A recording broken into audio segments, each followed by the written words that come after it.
Olá, hoje a gente vai conversar sobre um dos temas talvez mais sérios e que mais causam temor nas Escrituras, a blasfêmia contra o Espírito Santo. A simples ideia de um pecado que não pode ser perdoado já gera uma angústia imensa, muita confusão, não é mesmo? Então, nesta nossa análise, vamos tentar entender o que a tradição da Igreja, em especial através de São Tomás de Aquino, nos ensina sobre essa questão tão delicada. Olha, a fonte de todo esse medo está bem aqui, em palavras diretas de Cristo. Essa passagem por si só já é bem forte. A afirmação de que um pecado não tem perdão, nem nesta vida, nem na próxima, é algo que por séculos tem sido uma fonte de enorme preocupação espiritual. É uma declaração que pede, com certeza, uma análise muito cuidadosa. Então, a pergunta que não quer calar é: o que exatamente é essa tal blasfêmia? Será que é uma palavra dita no momento de raiva? Um ato específico? Ou será que é algo mais profundo, um estado contínuo da alma? Vamos investigar essas questões para trazer um pouco de clareza e, quem sabe, afastar a ansiedade que esse tema pode causar. Para a gente conseguir entender essa passagem, primeiro a gente precisa ir na raiz do pecado. Vamos mergulhar um pouco no pensamento de São Tomás de Aquino, que nos dá uma distinção que é fundamental. Ele explica que o pecado contra o Espírito Santo não é um pecado qualquer, sabe? Ele tem uma natureza muito específica. E aqui está o ponto central de todo. Não estamos falando de um pecado que a gente comete por fraqueza, sabe? Tipo quando a gente cede a uma tentação, ou por ignorância, quando não conhecemos a verdade por completo. O pecado contra o Espírito Santo é um pecado cometido por pura malícia. É uma escolha deliberada pelo mal, rejeitando e desprezando de forma consciente todos os auxílios que o Espírito Santo oferece para nos salvar. A teologia costuma apropriar a cada pessoa da Trindade uma característica: ao Pai, o poder, ao Filho, a sabedoria e ao Espírito Santo, a bondade. Então, pecar por fraqueza se opõe ao poder do Pai. Pecar por ignorância se opõe à sabedoria do Filho. Mas pecar por pura malícia, escolhendo o mal pelo mal, é se opor diretamente à bondade em si, que é a marca do Espírito Santo. Agora, o mais interessante é que essa disposição de pura malícia não é uma coisa vaga, abstrata. Ela se manifesta de maneiras bem concretas.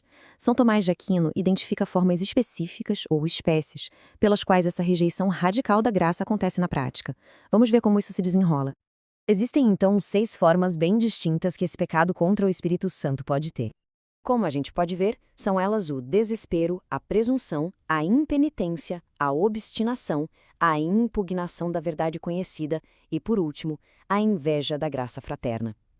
Cada uma delas é um jeito diferente de fechar a porta para a ação salvadora de Deus. Vamos dar uma olhada em cada uma delas. A primeira forma é o desespero. E aqui não se trata de uma tristeza passageira, não. É a convicção firme de que os próprios pecados são tão gigantescos que nem a misericórdia infinita de Deus seria capaz de perdoá-los. É, na prática, um desprezo pelo poder do perdão divino. O oposto do desespero é a presunção. Nesse caso, a pessoa despreza a justiça de Deus.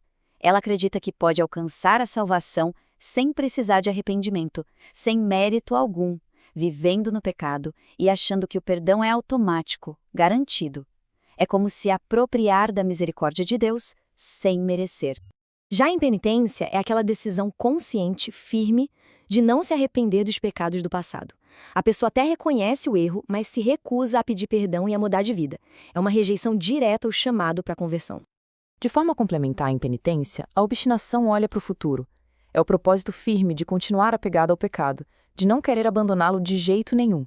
Enquanto a impenitência olha para o passado sem arrependimento, a obstinação projeta essa perseverança no mal. Essa forma aqui é muito grave. A pessoa conhece a verdade da fé, ela entende o que é certo, mas, para justificar o seu estilo de vida no pecado, ela passa a combater e a negar essa verdade. A verdade vira um obstáculo para o pecado e por isso ela é rejeitada. E, por fim, a inveja da graça fraterna. É o pecado de ficar triste não com os bens materiais do outro, mas com o crescimento espiritual dele. É ter inveja da santidade de outra pessoa, da ação da graça de Deus na vida dela. Em essência, é um pecado contra a própria expansão do bem no mundo. Bom, depois de ver tudo isso, a gente volta para aquela pergunta inicial, que agora fica ainda mais forte. Esse pecado é realmente imperdoável? Se alguém cometeu um desses atos, essa pessoa está condenada para sempre? Vamos ver como São Tomás de Aquino resolve essa tensão. E aqui está a chave de tudo, pessoal. O pecado não é imperdoável porque a misericórdia de Deus tem um limite. A misericórdia de Deus é infinita. Ele é chamado de irremissível, ou seja, imperdoável, por causa da sua própria natureza. É que a pessoa que o comete está rejeitando os próprios meios pelos quais o perdão é oferecido. A esperança, o arrependimento, a verdade, a graça. Essa analogia ilustra o ponto de um jeito brilhante. Pensa assim, imagina um médico todo-poderoso, capaz de curar qualquer doença. Agora imagina um paciente que simplesmente se recusa a tomar o remédio, a comer, a receber qualquer tipo de tratamento. A doença se torna incurável, mas não por falta de poder do médico, e sim pela recusa do paciente. O problema não está em Deus, mas na liberdade humana que se fecha completamente para a cura. E isso nos leva à conclusão que, ao contrário do que pode parecer, é uma mensagem de muita esperança. Essa análise toda não serve para condenar, mas sim para alertar e, ao mesmo tempo, reafirmar o tamanho da misericórdia de Deus. Então, o ponto crucial é este. O pecado contra o Espírito Santo, no seu sentido mais radical de ser imperdoável, é a impenitência final. Não se trata de um ato isolado que alguém cometeu lá no passado e do qual agora se arrepende. O simples fato de sentir arrependimento ou preocupação com isso já é um sinal de que a porta não está fechada. O problema é a recusa mantida até o último suspiro de vida. Portanto, a mensagem final é de uma esperança imensa. Enquanto uma pessoa está viva, não importa o quão graves tenham sido seus pecados, a porta para o arrependimento e o perdão está sempre aberta. A onipotência e a misericórdia de Deus podem, como diz o próprio São Tomás de Aquino, curar quase que miraculosamente até mesmo a alma que se fechou por muito tempo. E para a gente refletir, fica a pergunta: ao olharmos para o mundo hoje, qual dessas 6 formas de rejeição à graça parece ser a mais sutil e, ao mesmo tempo, a mais perigosamente presente na nossa cultura?